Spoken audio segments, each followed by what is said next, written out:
பொங்கலுக்கு அரிசி எடுத்துக்கலாம். பார்த்திங்கன்னா பச்சை அரிசி தான்.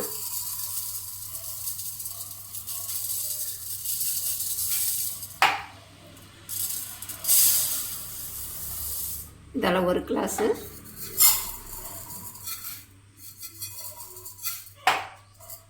கால் கிளாஸ் இதோடு சேர்த்து சிறுபருப்பு சேர்த்துக்கலாம். நான் பார்த்திங்கன்னா சிறுபருப்பை லைட்டாக வறுத்துருக்கேன். இதுமாரி வறுத்து செய்யும்போது நம்மளுக்கு பொங்கல் நல்லா வாசமாக இருக்கும். இதேமாரி வறுத்து நீங்கள் டப்பாவில் போட்டாலும் அப்பைக்கப்போ செய்யும்போது ஈஸியாகவும் இருக்கும். வண்டும் பிடிக்காது, பூச்சும் பிடிக்காது.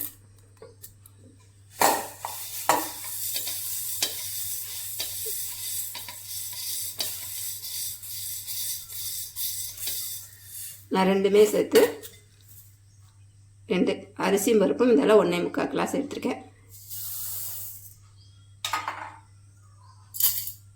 நல்லா கழுவிட்டு வந்துடலாம்.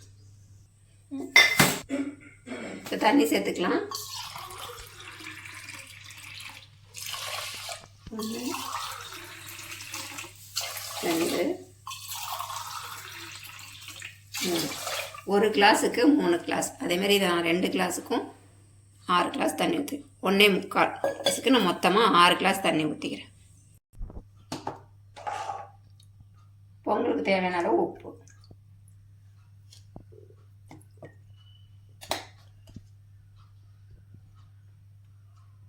கொஞ்சமாக மஞ்சத்தூள்,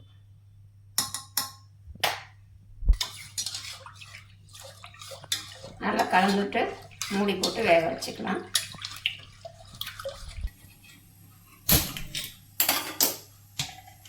அவ்வளோதாங்க. குக்கரை போட்டு மூடி வச்சு ஒரு 4 விசில் விட்டு வேக வச்சு எடுத்துக்கலாம். நம்ம பொங்கல் வேகத்துக்குள்ளே சாம்பாரும் ரெடி பண்ணிக்கலாம். நான் சிறுபருப்பு ஒரு 1/2 கிளாஸ் எடுத்து நல்லா கழுவிட்டு எடுத்துருக்கேன். காரத்துக்கு பச்சை மிளகா,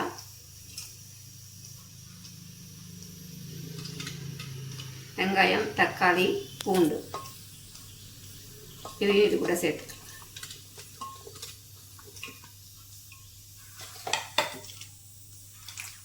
கத்திரிக்காயை கட் பண்ணி வச்சுருக்கேன். இதையும் இது கூட சேர்த்துக்கலாம்.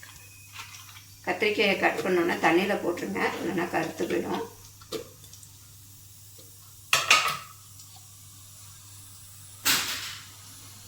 ஒரு 1/4 ஸ்பூன் அளவு மஞ்சத்தூள்.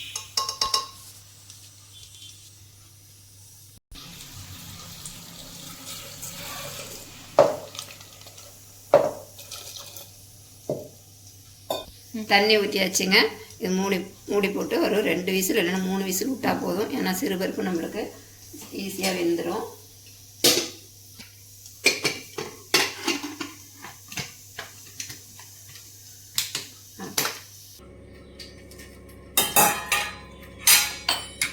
பாருங்கள், கத்திரிக்காய் சிறுபருப்பு போட்டு வேக வச்சு சொல்லிடலாம். நல்லா வெந்துருச்சு. இது மத்து வச்சு நல்லா கரைஞ்சி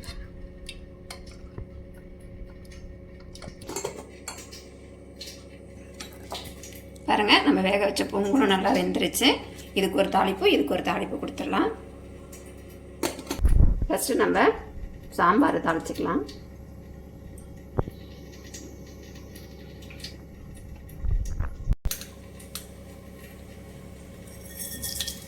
கடுகு, ஜீரகம் நல்லா பொரிஞ்சோன்னா காஞ்ச மிளகாய் 2 கிள்ளி சேர்த்துருக்கேன். அதையும் சேர்த்துக்கங்க.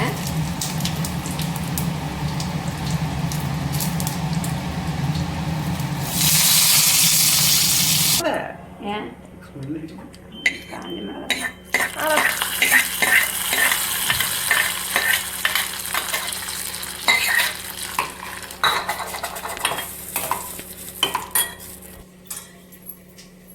பெருங்காயத்தூள் சேர்த்துக்கலாம்.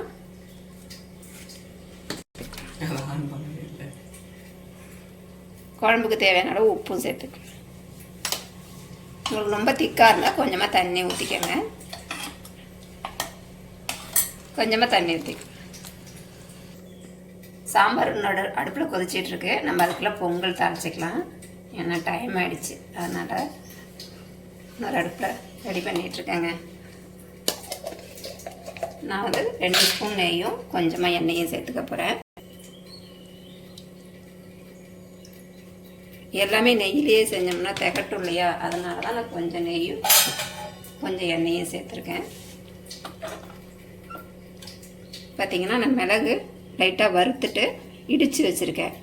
இந்த மாதிரி இடித்து சேர்க்கும்போது பசங்கள்லாம் எடுத்து வைக்க மாட்டாங்க, நம்ம சாதத்தோடையே சாப்பிட்ருவாங்க. முழுசாக போட்டோம்னா அப்படியே பொறுக்கி வைப்பாங்க. ஏன்னா பெரியவங்களே இதை நிறைய பேர் எடுத்து தான் வச்சிடுறாங்க. அதனால் லைட்டாக நான் சூடு வறுத்துட்டு இடிகளில் போட்டு நான் இடித்து வச்சுருக்கேன். இந்த மாதிரி சேர்த்துக்கங்க. அப்படி இல்லைன்னா மிளகு தூளாக இருக்கு இல்லையா, அதை சேர்த்துக்கங்க. கட் பண்ணி வச்சுருக்க இஞ்சி, பொடிசாக கட் பண்ணி வச்சுருக்க இஞ்சியை சேர்த்துக்கலாம்.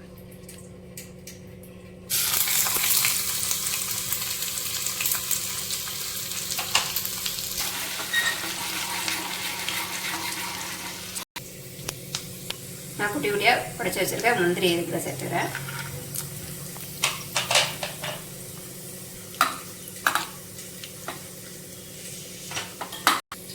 ஒரு ஸ்பூன் அளவு ஜீரகம் இதையும் இது கூட சேர்த்து நம்ம இடித்து வச்ச மிளகு தூளையும் சேர்த்து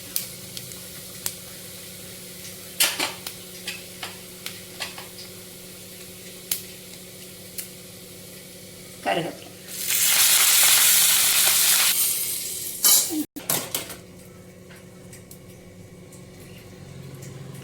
கொஞ்சமாக பெருங்காயத்தூள்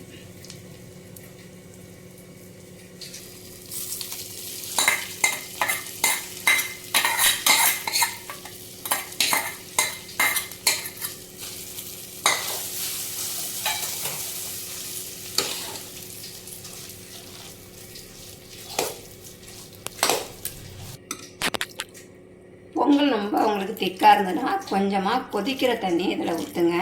ஏன்னா அரிசிக்கு தகுந்த மாதிரி நம்மளுக்கு தண்ணி மாறும். அதனால் நான் கொஞ்சமாக சுடு தண்ணி ஊற்றிருக்கேன். பச்சை தண்ணி ஊற்றிடாதீங்க, நல்லா கொதிக்கிற தண்ணியை ஊற்றுங்க.